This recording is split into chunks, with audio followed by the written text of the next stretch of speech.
So that is conservation of charge. जो next topic हम करने जा रहे हैं that is Coulomb's law. Coulomb नाम के एक साइंटिस्ट ने experimentally he just tried to find out or measure the force between charged particles. The device he used for this is called torsion balance. तो ये कैसे काम करता है ये तो हम बाद में देखेंगे, but this is the device he used to find the force between two charged particles. And what did he observe? So उसके जो observations हैं that is important for us. So his observation was that force between two charged particles was directly proportional to the product of two charges. ये चीज़ तो बहुत पहले establish हो चुकी थी कि दोनों का चार्ज होना इम्पॉर्टेंट है, दोनों पार्टिकल का चार्ज होना इम्पॉर्टेंट है. So what did he observe is that the force was actually proportional to the magnitude of the charges. अगर चार्ज ज़्यादा तो फोर्स भी ज़्यादा. Same way he also found out that this force is inversely proportional to r square, and this is actually called inverse square law. जितने भी field forces होते हैं, for example magnetic field हो गया, ग्रेविटेशनल हो गया, या फिर इलेक्ट्रिकल हो गया, ऑल दीज फोर्सेस आर और all these forces they follow inverse square law. That means आप जो सोर्स चार्ज है आप उससे जितना दूर जाते जाओगे you will experience less force. But this is not a straight relation, this is not a linear relation, this is actually 1 by r square relation. So that's why it is called inverse square law. You won't get a straight line in this situation. Okay, so इन दोनों को combine करके हमने कहा कि force is proportional to Q1 Q2 that is product of individual charges divided by r square. And for equality we introduced a constant of proportionality that is say k Q1 Q2 divided by r square. And for vacuum, experimentally it was found that this k for vacuum was 9 into 10 to the power 9. Okay, अब units वगैरह हम अभी यहाँ पे discuss करेंगे. So force का unit हमें पता है कि न्यूटन होता है. So what will be k? k is force into r square divided by Q1 Q2. सो अगर इसका यूनिट हम देखने जाएँ it will be Newton meter square per coulomb square. So that's what k is, Newton, I mean 9 into 10 to the power 9 Newton meter square per coulomb square. ये k की value है. and this is the force, that is k Q1 Q2 divided by r square.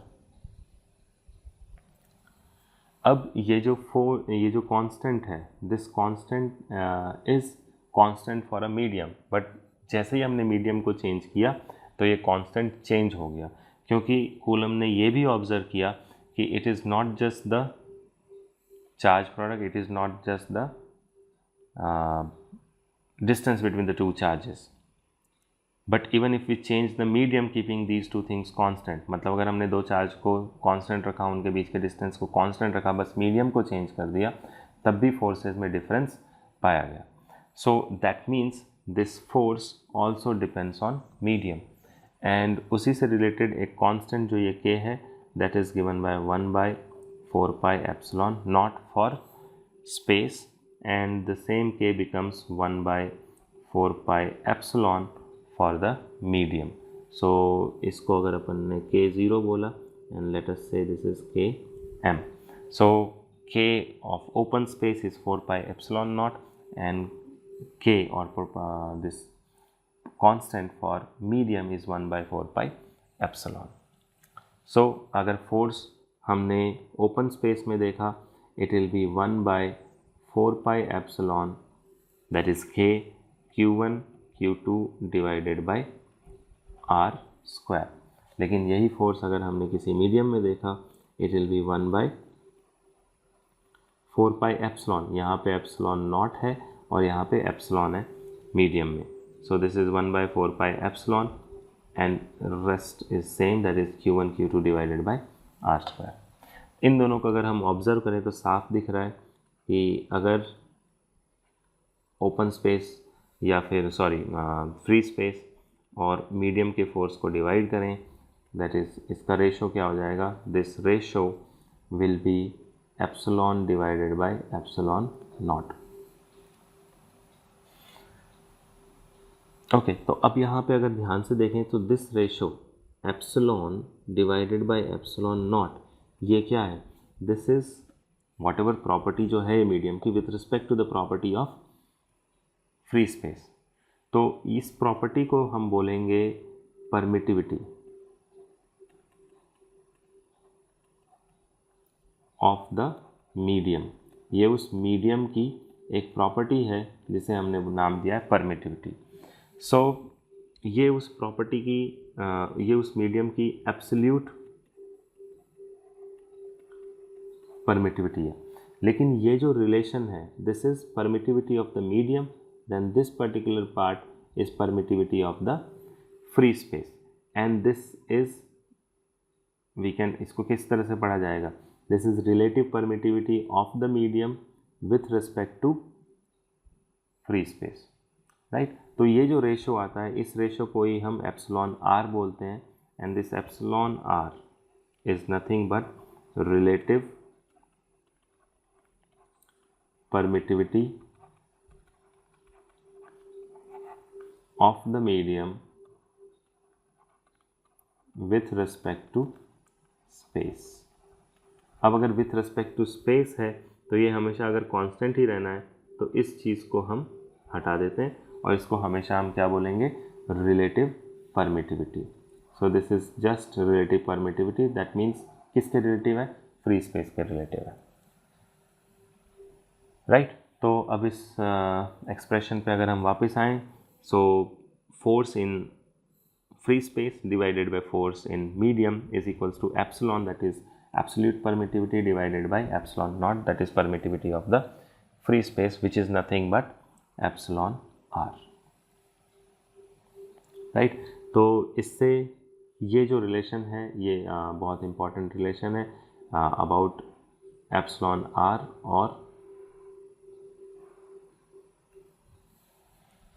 The dielectric constant of the medium. इसको कई नाम हैं इसके, इसको आप relative permittivity of the medium भी बोलते हैं, this is also called dielectric constant of the medium. तो अभी जो हमने कूलम्स लॉ में ये पढ़ा, that force is equals to k Q1 Q2 divided by r square, इसके बेसिस पे हम एक coulomb charge, that is 1 coulomb charge, इसे हम डिफाइन करना देखते हैं। सो अगर इन सब चीज़ों को यूनिटी रख दिया जाए, दैट इज़ 1 कूलम, तो हमें पता है कि this force will become, Q1 की जगह हमने 1 रख दिया, दिस K इज़ 9 × 10⁹ और ये 1 coulomb into 1 coulomb divided by, अगर इसे भी यूनिटी रख दिया जाए, दिस इज़ 1 मीटर का square. So the total force will become 9 × 10⁹ newton. So वो चार्ज जिसे उसी के जैसे एक और चार्ज से फ्री स्पेस में 1 मीटर दूर रखा जाए और वो 9 × 10⁹ कूलम फोर्स एक्सपीरियंस करे, तो वैसे चार्ज को हम 1 कूलम चार्ज बोलेंगे। अब जब ये फोर्स हम देखते हैं यहाँ पे, फॉर एग्ज़ाम्पल अगर ये सपोज़ एक पॉजिटिव चार्ज है और यहाँ पे एक नेगेटिव चार्ज है, राइट, ये कुछ भी अलग अलग चार्जेस भी हो सकते हैं मैग्नीट्यूड में, तो हम ये देखते हैं कि इस पे जो फोर्सेस लगेंगे, फॉर एग्ज़ाम्पल इस पे इस समय एक अट्रैक्टिव फोर्स लगेगा, तो इस पे जो अट्रैक्टिव फोर्स लगेगा वो इस तरह का लगेगा, right. So this is actually force on 2/1, जबकि Q1 पे भी एक अट्रैक्टिव फोर्स लगेगा जो कि इस डायरेक्शन में होगा, and that will be given by force on 1 by two. तो इस तरीके से इसे पढ़ना है हमेशा, फोर्स ऑन 1 बाई 2। अब ये जो फोर्सेस लग रहे हैं इनका अगर मैग्नीट्यूड देखा जाए तो मैग्नीट्यूड में तो सिर्फ यही रहेगा k q1 q2 divided by r square, right. So they will attract और and they will be in pair. जब भी फोर्स लगेगा, अगर एक चार्ज दूसरे पे फोर्स लगा रहा है तो दूसरा भी पहले पे फोर्स लगाएगा, and they will B equal and opposite in direction, equal in magnitude and opposite in direction, right. यही अगर एक और केस, सिमिलर केस ले लें, लेकिन अगर हमने लाइक चार्जेस ले लिए, फॉर एग्जांपल ये भी पॉजिटिव और जो दूसरा चार्ज है Q2 even that is positive, तो अगर ये पॉजिटिव है तो वापस जो फोर्स लगेगा Q2 पे वो इस डायरेक्शन में लगेगा, this is force on 2 due to 1 and this one is force on 1 due to 2। तो अब जो है हमें फोर्सेस दिख रहे हैं अलग अलग डायरेक्शन में, इनका डायरेक्शन भी एक दूसरे के ऑपोजिट है। और यहाँ जो पहले हमने जब अनलाइक चार्जेस देखे थे उस केस में भी जो दो फोर्सेस उनका डायरेक्शन अलग अलग है, बट यहाँ पे भी मैग्नीट्यूड सेम होगा और यहाँ पे भी, मतलब अट्रैक्टिव हो या रिपल्सिव हो, if there are only two charges उनके बीच में जो फोर्सेस होगा वो इक्वल होगा एंड ऑपोजिट इन डायरेक्शन होगा। Okay, so this Coulomb's force always appear in or always remain, or we can get this always in pair, they always exist in pair. Okay, और इसकी direction अगर हम देखें तो Q1 पे Q1 पे जो Q2 फोर्स लगा रहा है दैट इज एक्चुअली R12 के डायरेक्शन में, राइट। और Q2 पे जो Q1 फोर्स लगा रहा है that is actually R21 direction. Same way अब यहाँ पे भी चेक करते हैं, Q1 पे जो Q2 फोर्स लगा रहा है that is actually from R21, और Q2 पे जो Q1 के कारण फोर्स आ रहा है that is in the direction of R12, right. तो हम ये कह सकते हैं कि अगर इसे हमें वेक्टर फॉर्म में लिखना पड़े तो हम इसे कैसे लिखेंगे, तो एक जनरल फार्मूला वेक्टर फॉर्म का इन दो केसेस को देखने के बाद हमारे पास आ जाएगा। तो हमें साफ दिख रहा है क्या हो रहा है यहाँ पे कि यहाँ पे देखिए जो प्रोडक्ट होगा वो नेगेटिव होगा, राइट। इन दोनों का प्रोडक्ट Q1 और Q2 का प्रोडक्ट नेगेटिव होगा। अगर ये लाइक है तो Q1 एंड Q2 का प्रोडक्ट पॉजिटिव होगा। तो हम अगर लिखते हैं force is equals to K Q1 Q2, तो जब ये लाइक है, सॉरी जब ये अनलाइक हैं, तो अगर हम 1 से 1 पे 2 का फोर्स पता कर रहे हैं, so it was actually in the direction of R12, right. This is force on 1 due to 2, तो it is in the direction of R12, right. और जब इस केस में it was in opposite direction, तो हम यहाँ देखते हैं कि ये प्रोडक्ट नेगेटिव आएगा, राइट। तो इसीलिए हम इसको अगर मल्टीप्लाई कर दें R21 के डायरेक्शन में एक यूनिट वेक्टर, तो R21 is direction from 2 to 1, right. But जो हमारा एक्चुअल फोर्स है 1 to 2 के डायरेक्शन में है, तो 1 से 2 डायरेक्शन की जगह हमने यहाँ पे R21 इसीलिए लिखा है क्योंकि Q1 Q2 का प्रोडक्ट नेगेटिव होगा, तो negative of R21 will actually become R12 जो कि इसका डायरेक्शन है। सेम वे अगर इसको ऑपोजिट केस में भी देख सकते हैं कि F/21 क्या हो जाएगा, F/21 इसको सेटिस्फाई करेगा या नहीं करेगा वो देखते हैं। So this is equals to K Q1 Q2, ये होना चाहिए force in the direction of 2 to 1, तो क्योंकि हमने यहाँ 2 1 लिखा है, जैसे यहाँ पे 1 2 था तो R21, इसलिए अगर यहाँ 2 1 है तो R12। अब क्योंकि हमने यहाँ R12 लिखा है लेकिन प्रोडक्ट नेगेटिव आ जाएगा तो ये डायरेक्शन चेंज हो जाएगी। सो this is the vector form of Coulomb's law. और ये वेक्टर फॉर्म इस केस में भी एप्लीकेबल होगा।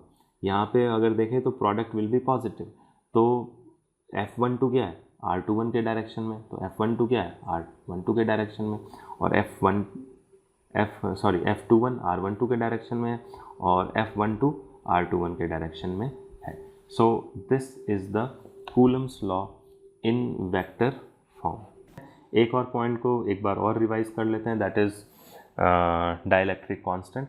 तो वो हमने ऑलरेडी देख लिया कि force in vacuum divided by force in medium was equals to epsilon divided by epsilon naught, और this is equals to epsilon r।